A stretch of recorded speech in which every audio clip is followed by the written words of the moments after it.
Bonjour à tous, nous allons faire un petit tuto très rapide et il s'agit davantage une astuce que d'autres choses afin de pallier notamment à un foirage de pas de vis de culasse.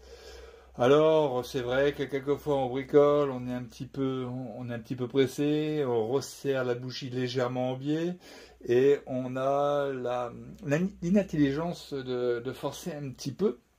Et du coup, ben voilà, la bougie était de travers, on a forcé, on s'est aperçu du mal, on dessert, mais c'est déjà trop tard, parce que dès qu'on essaie de remettre la bougie, ben la bougie ne veut plus aller dans les premiers pas, puisque les deux, trois premiers filets sont abîmés.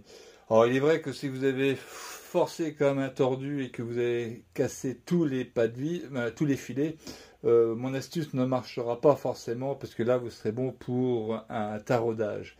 Alors, il y a des tutos sur internet pour tarauder à nouveau sans démonter la culasse, avec des tarots qu'on imbibe de graisse, et ce qui fait que lorsqu'on taraude, on récupère la limaille de fer sur la graisse.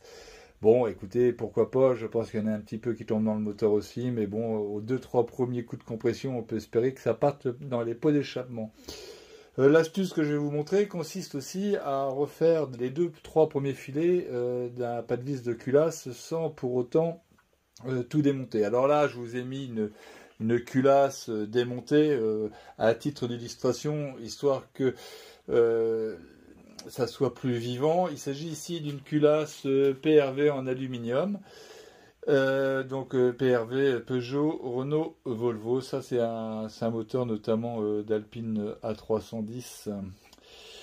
Euh, donc, euh, Quand on a serré de travers, l'inconvénient c'est qu'on n'arrive plus à remettre la bougie et on a beau faire tout ce qu'on veut, ça ne fonctionne plus. L'astuce est simple, on prend une bougie usagée ou bonne, peu importe, après une fois qu'elle sera modifiée, elle ne fonctionnera plus normalement, et on lui fait une encoche ici à la disqueuse. J'espère que la mise au point est à peu près correcte. Vous faites une encoche en biais, ce qui fait que lorsque vous allez visser dans la culasse, les premiers pas, les limailles vont venir se mettre dans la rainure et donc ne vont pas venir bourrer les autres filets. Vous faites des marches avant, marche arrière. Alors, marche avant, marche arrière. Alors, il ne s'agit pas d'un tarot, bien entendu, mais il s'agit ici de récupérer la saleté. On enlève, on essuie, on remet, on enlève, on essuie, et on récupère la limaille ici. Ensuite, vous verrez que on réussit à récupérer un pas de vis foiré, à condition évidemment de s'être pas excité pendant une heure ou deux à forcer dessus, parce que quand c'est foutu, et quoi qu'on y fasse, on n'y peut pas grand-chose.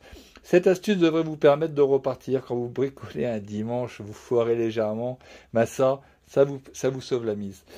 Et ça évite aussi de forcer comme un tordu, donc ayez toujours une bougie avec cette encoche, ça vous servira. Ou alors, évitez de forcer tout simplement.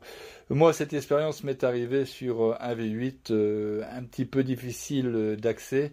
Et j'avais abîmé, comment ça s'appelle, le cylindre numéro 1.